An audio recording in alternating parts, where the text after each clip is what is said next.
In the year 1942, the Japanese military urgently sought to redirect their forces from China to the Pacific Theater to confront the United States.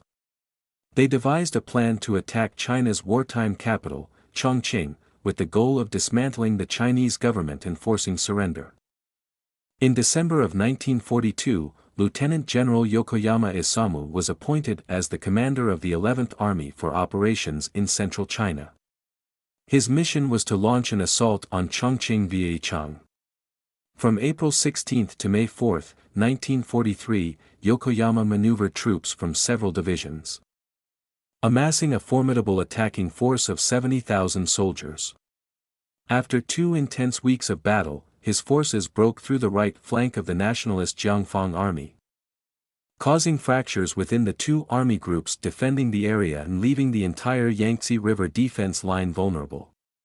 Swiftly responding to this crisis, Chiang Kai-shek dispatched reinforcements to the Jiangfang army. At this point, Yokoyama had neutralized the threat from the right flank and turned his attention towards the main force of the Jiangfang army. A successful breakthrough here would put Chongqing in direct firing range.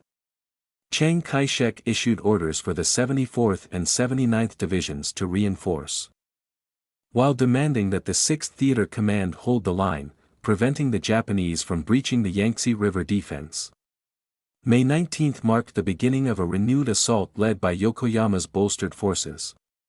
After a tenacious but strained resistance over 4 days, the Jiangfang army's right flank collapsed, leading to a forced retreat from locations like Yangwon and Idu.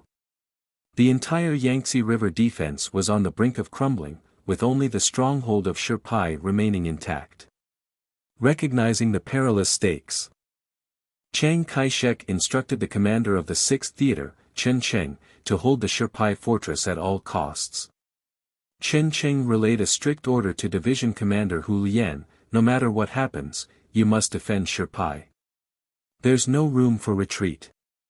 Retreat, and I'll take your life." In the face of this responsibility, Hu Lian responded with a phrase that would echo through Chinese history: "Success may not be assured, but sacrifice myself is unwavering." Hu Lian assessed that the mountainous terrain near Shirpai would limit the effectiveness of the Japanese heavy weaponry. Additionally, with the elongation of the front lines, Japanese logistics and morale had weakened. Anticipating staunch resistance from the Chinese forces, the Japanese reinforced their 11th Army, committing nearly 3 divisions to the frontal assault, including 2 entire divisions directed towards Shirpai. On May 27, 1943, the stage was set for the defense of Shirpai.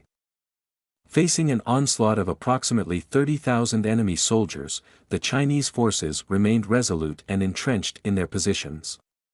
The battle raged on, with gunfire and explosions echoing ceaselessly. However, Hu Lian had underestimated the firepower of the Japanese.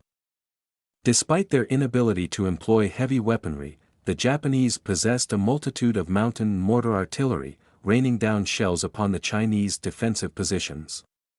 Undeterred, Hu Lian had dispersed his forces into the surrounding gullies and caves of Bai Do Chong and San Guanyen, launching a counterattack that encircled and annihilated over 1,000 Japanese troops. From May 27 to 29, the outer battle was fiercely contested. The Japanese, protected by artillery fire and aerial support, attacked the Chinese defenses relentlessly, employing concentrated formations to breach the line. However, the Chinese defenders, following Hu Lian's directives, held their ground tenaciously.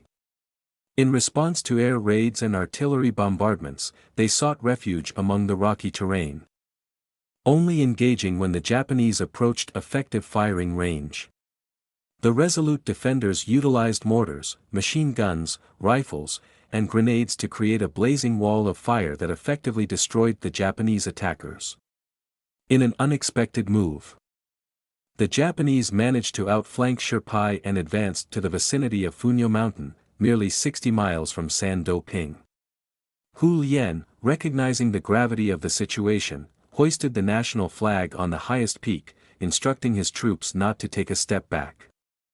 The Chinese forces scattered across the mountainous outskirts, gazing at the fluttering flag atop the summit. The troops understood the pivotal nature of this battle. Retreat was not an option. With unwavering determination, they held the line against the Japanese offensive. On May 30th, the Japanese assault faltered, and the Chinese side initiated a well-coordinated counterattack, encircling the Japanese on both flanks. Realizing his predicament, Yokoyama ordered a retreat. The battle for Shirpai, a small village of around 100 households, had become a focal point in the nation's destiny,